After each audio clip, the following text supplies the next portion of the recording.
పుట్టుక నుంచి మరణం దాకా జ్యోతిష్య సహాయం, ముహూర్తాల సహాయం లేకుండా ఒక్క క్షణం గూడా గడపం గదండీ హిందువులం మనం. ముహూర్తాలు పెట్టే సిస్టమ్ అంతా మన దగ్గర రాంగ్. అంతేనా? అదంతా కరెక్ట్ చేయాలి. నేను నా ప్రోగ్రెస్ అదే. దట్ ఈస్ వాట్ నేను బతికున్నంత అచ్చచ్చ! వరకు నా ప్రయత్నం ఏంటంటే, ఓకే. ఎలా పూజించాలి? ఓకే. దేవుడిని ఎలా అర్థం చేసుకోవాలి? మన సనాతన ధర్మం ఏంటి? మన ఓకే. పద్ధతులేంటి? దాని ఓకే. గొప్పతనం ఏంటి? హ్మ్. అసలు ముహూర్తాలేంటి? గ్రహాలేంటి? జ్యోతిష్యం ఏంటి? ఓకే. వీటిలన్నిటి గురించి సరైన అవగాహన కల్పించే ప్రయత్నమే నేను చేస్తా. అచ్చచ్చ! సూపర్. ఎంతవరకు నేను అచీవ్ అవ్వగలనో తెలీదు. మరి ఎంతమంది నమ్ముతారో తెలీదు. ఇది జెప్తారు. మళ్ళీ మంత్రాలు మాత్రం చాలా పవర్‌ఫుల్ అని జెప్తారు మీరే. అవును. మంత్రాలే మంత్రాలతో పవర్‌ఫుల్. దేవుడిని గూడా లాగేయొచ్చు, డిమాండ్ జేయొచ్చు అంటారు. ఇదేంటి మళ్ళా? మన పురాణాల్లో ఇప్పుడు రాక్షసులు తపస్సు చేశారు. తపస్సు అంటే ఏంటి వాళ్ళు చేసింది? మంత్రం చదవటమే కదా! అవును. కూర్చొని ఇలా అవును. మన సినిమాల్లో కూడా చూస్తున్నాం కదా! హ్మ్. మాలలు పట్టుకొని, అవును. జపమాలలు పట్టుకొని కూర్చొని అవును. మంత్రమే కదా చేసింది. అవును. మరి వాళ్ళు కొన్ని సంవత్సరాలు చేసి దేవుళ్ళతో వరాలు పొందారు కదా! పొందారు. ఆ! కొంతమంది ఋషులు మనకు తెలుసు దుర్వాస హ్మ్. మన మహర్షి గాని అందరూ ఎన్ విశ్వామిత్రుడు అందరూ విశ్వామిత్రుడు గూడా అట్లా దేవుళ్ళే శపించారుగా. ఆ! ఎక్కడి నుంచి వచ్చింది ఆ పవరు? ఓకే. వాక్శుద్ధి. ఓకే. వాక్శుద్ధి ఎలా వచ్చింది? ధర్మాన్ని మంత్రం పాటించడం అచ్చా! వల్ల. ఆ! ధర్మాన్ని పాటిస్తూ మంత్ర సాధన చేయాలి. మంత్ర సాధన చేసి నేను ధర్మాన్ని పాటించనంటే బూడిదలో పోసిన పన్నీరే. ఓకే. ఓకే. Got it. ఆ! ఇప్పుడు వాళ్ళు కూడా వాళ్ళ కోపాన్ని నియంత్రించుకోలేకపోయారు. ఆ! సో దానివల్ల కూడా వాళ్ళకి పనిష్మెంట్లుంటాయి. ఓకే. ఒకళ్ళని శపించడం కూడా కర్మకు విరుద్ధమే. ఓకే. మీకు ఆ విషయం తెలుసా? అంత గొప్ప మహర్షులు వాళ్ళ కోపాన్ని ఎప్పుడైతే వాళ్ళు కంట్రోల్‌లో పెట్టుకోలేకపోయారో అది కూడా వాళ్ళకి తప్పే. అంతేగా. ఆ! అవును. కానీ ఇవన్నీ చాలా ఇంటర్‌లింక్స్ ఉంటాయి. కరెక్ట్. ఈయన ఇప్పుడు ట్రిగ్గర్ అవ్వాలి, ఈయన శపించాలి, వీళ్ళకి బర్త్ జరగాలి, దానికి లోక సంబంధించిన కళ్యాణం కర్మ జరగాలి. ఆ! అనుభవించాలి. సో ఇదంతా సిస్టమ్. మంత్ర సాధన చేసి మనం చాలా సాధించుకోవచ్చు అనేది వాస్తవం. ఓకే. సత్యయుగం మనకి మొదటి యుగం. కొన్ని వేల సంవత్సరాలు చేయాల్సొచ్చేది. దాని తర్వాత మనకి త్రేతాయుగం. అప్పుడు కూడా వందల సంవత్సరాలు చేయాల్సొచ్చేది. హ్మ్. ద్వాపర యుగం. అప్పుడు కూడా చాలా వందల సంవత్సరాలు చేయాల్సొచ్చేది. ఆ! ద్వాపర యుగంలో మనకి కొత్తగా ఇంట్రడక్షన్ ఏంటంటే యాగాలు, అవును. పూజలు అవును. అవి బాగా ఎక్కువ మనకి అయింది. కలియుగం యొక్క అద్భుతం ఏంటి అంటే సింపుల్ మంత్ర సాధన ద్వారా వాళ్ళు చేసిన కొన్ని వేల సంవత్సరాలు మనం చాలా తక్కువ టైంలో పొందొచ్చు. ఆ! అదే కలియుగానికి మన ధర్మం రాసుంది వేదాల్లో. అవునా? ఆ! ఓకే. కలియుగంలో ఉన్న ఫెసిలిటీ అది. హ్మ్. ఎందుకు వదులుకోవాలి? అందుకనే నాకు మనుషులకి తెలియజేద్దాము. ఓకే. ఎంతో కొంత మారుద్దామని ప్రయత్నం అనమాట. ఓకే. ఓకే. చాలా మంది పిల్లలు పుట్టగానే అరే! మేనమామ గండంతో పుట్టాడు. అరే! మేనత్త గండంతో పుట్టాడు. వీడికి ఈ పూజలు చేయించాలి. ఆ పూజ జాతకం ఇలా ఉంది. అయ్యో! అయ్యో! అని బాధపడిపోతుంటారు. కొందరేమో 12 ఏళ్ళు వచ్చేంత వరకు జాతకాలు అసలు పనిచేయవు.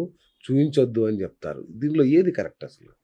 12 ఏళ్ల వరకు జాతకం ఎక్కువ పనిచేయదు అనేది వాస్తవమే. అచ్చా!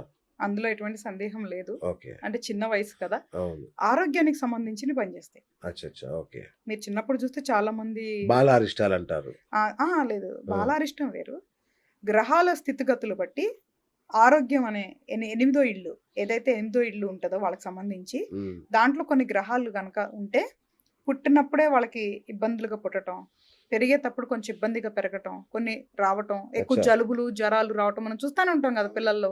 ఎక్కువ మీరు చూస్తే జలుబులు, జ్వరాలు, మోషన్స్ ఇట్లాంటివి కామన్‌గా ఉంటాయి. ఇట్లాంటి ఆరోగ్య రీత్యా సమస్యలు వస్తాయి తప్ప వేరే ఏముండవు. ఎందుకంటే చిన్న పిల్లలు కదా! కరెక్ట్. సో 12 ఏళ్ల వరకు కూడా గ్రహాలు ఎక్కువ ప్రభావం ఉండదు. ఓకే. అప్పటి వరకు కొంచెం సేఫ్ పీరియడే. హ్మ్. బట్ కానీ అనారోగ్యం, మృత్యు మాత్రం పనిచేస్తాయి. పనిచేస్తాయా? హ్మ్. ఓహ్! ఓకే. అది దాన్ని ఎక్కడా కూడా మనం తప్పించలేం. ఏ వయసు ఓకే. వాళ్ళకైనా పనిచేస్తాయి. ఓకే. మిగతాయి పనిచేయవు. ఓకే. ఆ 12 ఏళ్ల వరకు పనిచేసేది ఏంటి అంటే మనం పెరిగే వాతావరణం, మన తల్లిదండ్రులు, మన చుట్టూతా ఉండేవి పనిచేసి దానివల్ల వ్యక్తిత్వం ఏర్పడతా ఉంటది. అవును. అంతే గదా! అవును. తర్వాత దోషాలంటారా? నేను చెప్పినట్లే గ్రహాల వల్ల ఆట్లి స్థితిగతుల వల్ల కొన్ని దోషాలొస్తాయి. ఓకే. కానీ వీళ్ళేం చేసినా ఏం పోవు. అవునా? ఆ! ఇంటెన్సిటీ తగ్గించుకోవాలి అంటే మంత్ర సాధన మంత్ర చేసుకోవాలి. సాధన జేసుకోవాలి. ఓకే. మంత్రంతోనే మీరు పూజలు చేసుకోవాలి. ఓకే. లేదా మంత్ర సాధన పొంది సిద్ధి పొందినోళ్ళతో పూజలు చేయించుకోవాలి. ఓకే. ఇప్పుడు పూజలు చేసే వాళ్ళందరూ సిద్ధి పొందినోళ్ళు కాదా అనేది చూసుకోవాలి. ఎందుకంటే ఓకే. సిద్ధి పొందడం అనేది అంత ఈజీ కాదు. ఈ కాలంలో సిద్ధి పొందడం అంత ఈజీ ఆ! కాదుగా. ఆ! కంపల్సరీగా ఎంతో సాధన, ఎన్నో విషయాల్లో మనం కంట్రోల్‌గా ఉండి, మనం తినే ఆహార పదార్థాల దగ్గర నుంచి, మన అలవాట్ల నుంచి అవన్నీ అది. ఉండి, భక్తి, భయంతో ఉండి, గురువుని ఆరాధిస్తూ, దైవాన్ని ఆరాధిస్తూ ఇలా హ్మ్. చేసుకొని ఎవరైతే సిద్ధి పొందారో వాళ్ళ ద్వారా చేయించుకోవాలనుకుంటే చేయించుకోవచ్చు. ఇప్పుడు నేను సూపర్. కూడా చాలా సీరియస్ విషయాలకి నేను చేయను. ఆ! ఎందుకంటే అవి బ్యాడ్ కర్మ గదా! ఓకే. గ్రహాలు అంత ఈజీగా నాకు పర్మిషన్ ఇవ్వవు. అవునా? సో మీరు ఏదన్నా చేస్తుంటారా? పూజలు అలాంటివి చాలా చేస్తుంటారా? రేరు. తక్కువ. అసలు ఓకే. అసలు చాలా రేరు. ఓకే. చేసుకోవాల్సిందే. నువ్వే చేయనప్పుడు నేను ఎందుకు చేయాలంట. ఆ! డబ్బులు ఇస్తామన్నా చేయను మా దగ్గర. ఆ! కానీ కొన్ని వాళ్ళు అస్సలు అవ్వదు. పాపం అంటే వాళ్ళ అదే. ఉద్యోగం వల్లో కరెక్ట్. అలా కరెక్ట్. అవ్వనప్పుడు ఏదో పెళ్లి కోసం, ఉద్యోగం కోసం ఏదైనా చిన్న చిన్న వాటిల కోసం సపోర్ట్ కావాలి అంటే అచ్చా! చేస్తాం తప్ప ఒక పూజ అట్లా కూడా చేయము మేము. ఆ! 7 రోజులు, 11 రోజులు, నెల రోజులు. ఓహ్! ఒక్క రోజుకి ఎట్లా అంతేగాని అవుతది? శత్రు వినాశనం ఇట్లాంటివి కావాలంటే చేయరు మీరు. అస్సలు చేయను నేను. వశీకరణ చేయాలి. అస్సలు చేయను నేను. ఎందుకంటే ఈ 2 చాలా పాపులర్. పిల్లలకి ముహూర్తాలు పెట్టమంటారు కదా పుట్టేదానికి. హ్మ్. అది కూడా చేయను నేను. ఎందుకు? విరుద్ధం అది. అచ్చచ్చా! సృష్టి రైట్. విరుద్ధం అది. కరెక్టే కదా! అవును. హ్మ్. సిజేరియన్ కోసం ముహూర్తాలు. అవును. చేస్తారు. కరెక్టే కానీ అండి. ఏం చాలా చేయాలి? బ్యాడ్ అది. చేయలేను నేను. నాకొస్తే నేను డబ్బుల కోసమైతే నేను శాస్త్రాన్ని చదవలేదు. చదవలేదు. చెయ్యట్లేదు. మీకు అవసరం కూడా లేదు. లేదు. మేనమామ దోషాలు అన్నారు కదా! ఆ! మామూలుగా ఇంతకుముందు మనం పేగు చుట్టుకొని అవును. పుట్టినప్పుడు నూనెలో అలా అవును. చూపించాలనేది వెనకట కొన్ని ఉండేవి ఉండేవి. సిద్ధాంతాలు. అవన్నీ అవును. సైంటిఫిక్ గా ఉంటాయి దానికి. అచ్చచ్చా! సో వాటిని ఏం కొట్టిపడేయాల్సిన అవసరం లేదు. ఓకే. అలానే భయపడాల్సిన అవసరం లేదు. ఓకే. ఇందాక మీరు అన్నారు కదా! ఇది చూసే వాళ్ళు ఎవరైనా సరే ఒకటే విషయం చెప్తున్నా. హ్మ్. ఎవరేం చెప్పినా ఫస్ట్ భయభ్రాంతులు అవ్వద్దు. అది. ఆలోచించండి. ప్రశ్నించండి. అది మీ స్థాయిలో ఉండి చిన్న చిన్నదంటే చేయించుకోండి.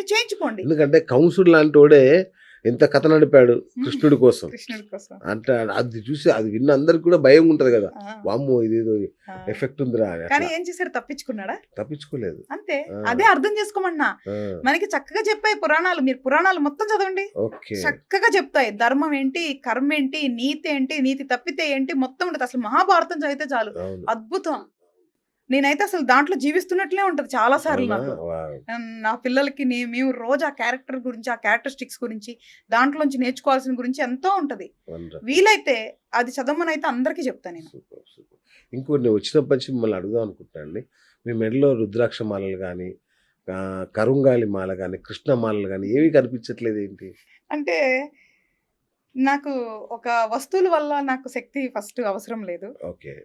మన ఆలోచనలు మనకి మనమే శక్తి. ఆ! మనం చేసిన సాధన మనకి శక్తి. ఆ! ఇందాక మీకు చెప్పా.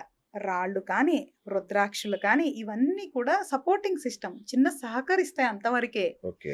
అవి ఎట్లా పడితే అట్లా వేసుకోకూడదు. ఇవండి స్ఫటిక మాలలు ఇది. ఇది స్ఫటిక వచ్చేసరికి కూల్‌గా ఉండటానికి. అచ్చచ్చా! ఆ! ఓకే. కూల్‌గా ఉండాలి అనుకుంటున్నప్పుడు స్ఫటిక వేసుకోండి. ఓకే. నాకు బాడీ ఓవర్ హీట్ అయినప్పుడు స్ఫటిక ఏసుకుంటాను. ఓహ్! సూపర్. కూల్‌గా అచ్చా! ఉండాలి అంతేగాని మంత్రించింది కాదు. మంత్రించింది కాదు. ఓకే. సో స్ఫటికం అంటే కొంచెం కూల్ కాబట్టి కొంచెం వేసుకోవచ్చు. రుద్రాక్ష ఓకే. అనేది అందరూ వేసుకోకూడదండి. అవునా? అది కొంచెం ఫైర్ ఎలిమెంట్. ఓకే. ఎనర్జీస్ ఉంటాయి. అచ్చా! వాటికి ఉందా నిజంగా శక్తి ఉంది? మార్చవండి. ఆ! మళ్ళీ క్లారిటీ నా స్టేట్మెంట్ రాసుకోండి. మీరు ఎంత 100,000 మంది వచ్చినా కూడా నేను దీని మీద డిబేట్ కూర్చోగలను. ఆ! రుద్రాక్షలు వేసుకుంటే జీవితాలు మారవు. ఆ! అవి ఏదో మనకి ధైర్యం. అబ్బా ఇది వేసుకున్న దగ్గర నుంచి బాగుంది అనుకుంటారా? ఆ! అది ధైర్యం. అది చాలు. అలా ఆలోచించుకుంటూ వేసుకోండి. వేసుకున్న ఆ. దగ్గర నుంచి ఇది పని చేస్తుందా లేదా? ఆ! అసలు పని చేసేది కూడా పని చేయదు. ఆ! మీరు వేసుకుంది ఏదైనా ఇది వేసుకుంటే బాగుంటది అని నమ్మి వేసుకోండి. ఏదైనా వేసుకోండి. పిచ్చి రాళ్ళని కూడా పాకెట్లో పెట్టుకోండి. అద్భుతం అని. అద్భుతమైన వర్కౌట్ అద్భుతం అవుతది. జరుగుతుంది. ఆ!